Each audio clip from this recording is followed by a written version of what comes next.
Welcome to C2 brothers life style vlogs.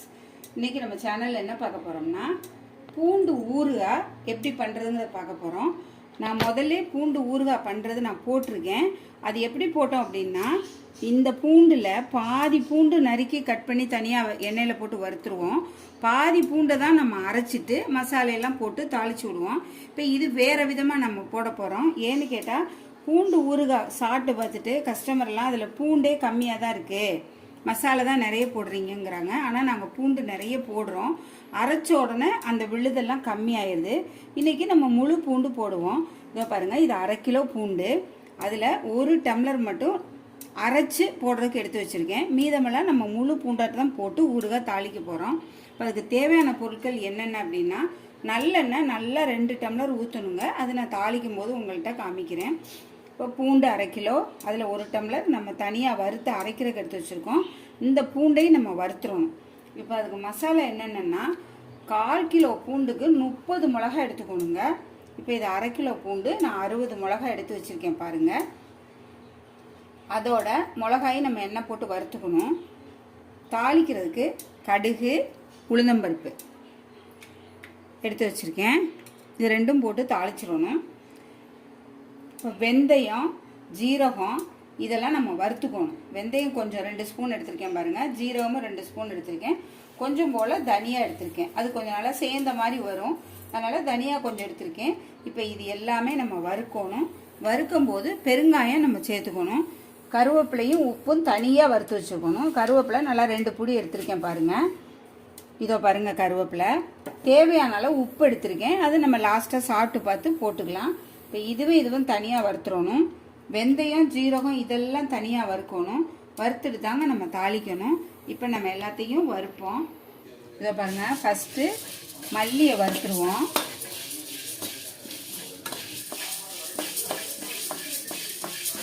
வாசம் வரம்பொட்டியும் வறுத்துட்டு அப்புறம் நம்ம எடுத்துட வேண்டியதுதான்.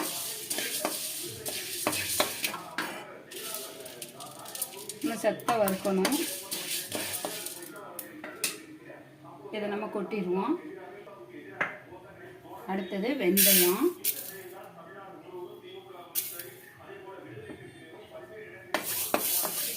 வெந்தயம் சத்த வறுத்த உடனே ஜீரகத்தையும் அதோட போட்டுற வேண்டியதுதான்.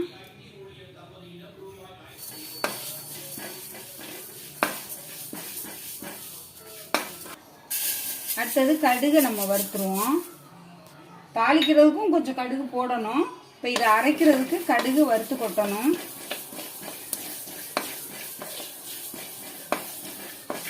இப்போ கடுகு வறுபட்டுருச்சு. அடுத்தது கருவேப்பிலை, நல்லா பச்சை கருவேப்பிலையாக போடணும். இதை பாருங்கள், கருவேப்பிலை, கடுகு, உப்பு 3மே நல்லா வறுபட்டுருச்சு. இப்போ இதையும் நம்ம தனியாக அரைக்கிறதோட கொட்டிடுவோம். அடுத்தது மிளகா மட்டும் நம்ம எண்ணெய் விட்டு வறுக்கணும்.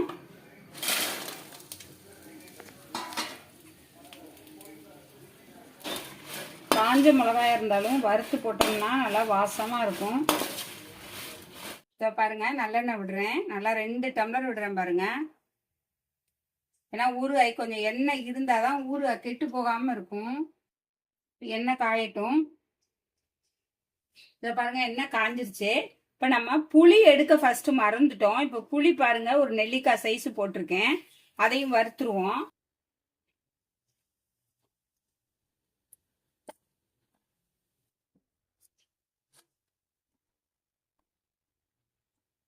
புளி வறுத்தாச்சு. அதுக்கப்புறம் பெருங்காயம் பாருங்க, பெருங்காயம் நிறைய தான் எடுத்திருக்கேன். அப்போதான் ஊறுகாய் நல்லா வாசமாக இருக்கும். இதையும் வறுத்துருவோம். வறுத்துட்டு மசாலா நுணுக்கிறதோட நம்ம சேர்த்து நுணுக்கிடலாம். இதோ பாருங்க, இப்போ எல்லா பூண்டுமே நம்ம வறுத்துருவோம். அப்புறம் அரைக்கிறதுக்கு இதில் 1 கப்பு நம்ம எடுத்துப்போம்.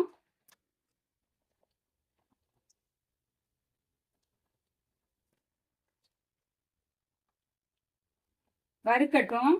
கொஞ்சம் பொன்னிறமா வறுத்தா போதும்.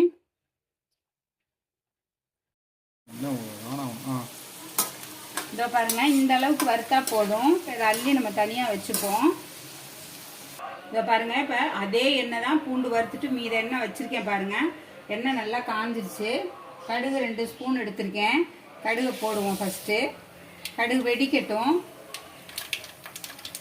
பாருங்கள் கடுகு நல்லா வெடிச்சிருச்சு. இப்போ 2 ஸ்பூன் உளுந்தம்பருப்பு வாசத்துக்காக போட்டிருக்கேன். பூண்டு அரைச்ச பூண்டு பாருங்கள். நம்ம எவ்வளோ பூண்டு 1 டம்ளர் எடுத்து வச்சுருந்தோம் பாருங்கள். அரைச்சோன்னா இந்த விழுது கம்மி ஆயிடுச்சு.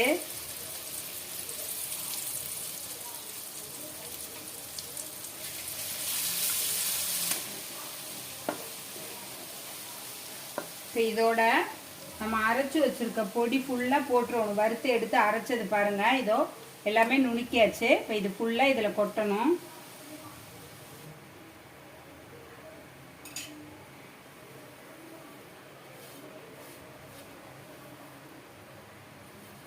வறுத்த எல்லாமே நம்ம அரைச்சிட்டோம். இப்போ இதில்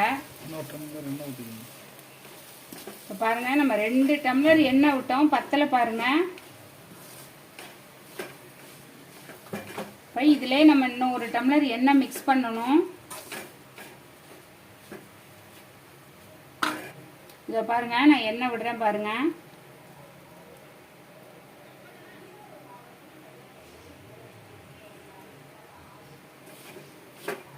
எண்ணெய் இருந்தாதான் பூண்டு ஊறுகாய் கெட்டு போகாது. இது சத்த ஒரு 5 நிமிஷம் அப்படி சிம்மிலே வச்சு கிண்டணும் இந்த மசாலா எல்லாம். இப்போ பாருங்க இதுக்கு நம்ம 3 டம்ளர் டோட்டலாக எண்ணெய் விட்டுருக்கோம் பாருங்க. அதோட நம்ம பூண்டை போட்டுறணும்.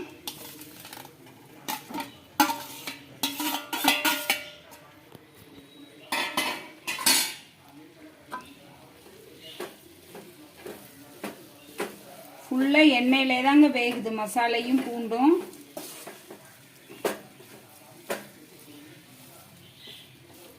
இப்போ பூண்டும் நம்ம போட்டாச்சு. இதோ பாருங்க எலுமிச்சம்பழம் 3 எலுமிச்சம்பழம் எடுத்து புளிஞ்சிருக்கேன் பாருங்க சாறு. ஏன்னா நம்ம எந்த கெமிக்கலும் சேர்க்கறது இல்லை. கெட்டு போகாமல் இருக்கிறதுக்கு எலுமிச்சம்பழம் மட்டும்தான் நம்ம போடுறோம். புளி லைட்டாக சேர்க்குறோம். இப்போ இந்த எலுமிச்சம்பழ சாறை இதில் ஊற்றிடணும்.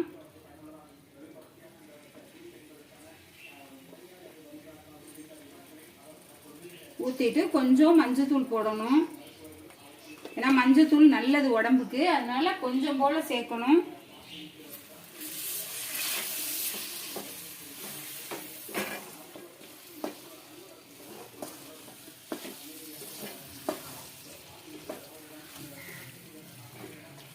உங்களுக்கு கலர் ரெட் கலராக வேணும்னா சில்லி பவுட்ரு தனியாக நீங்கள் ஆட் பண்ணிக்கலாம் காரத்தை பார்த்துட்டு.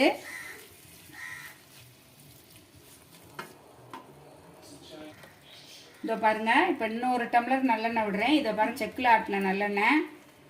இப்போ நமக்கு இதுக்கு எண்ணெய் போதும்.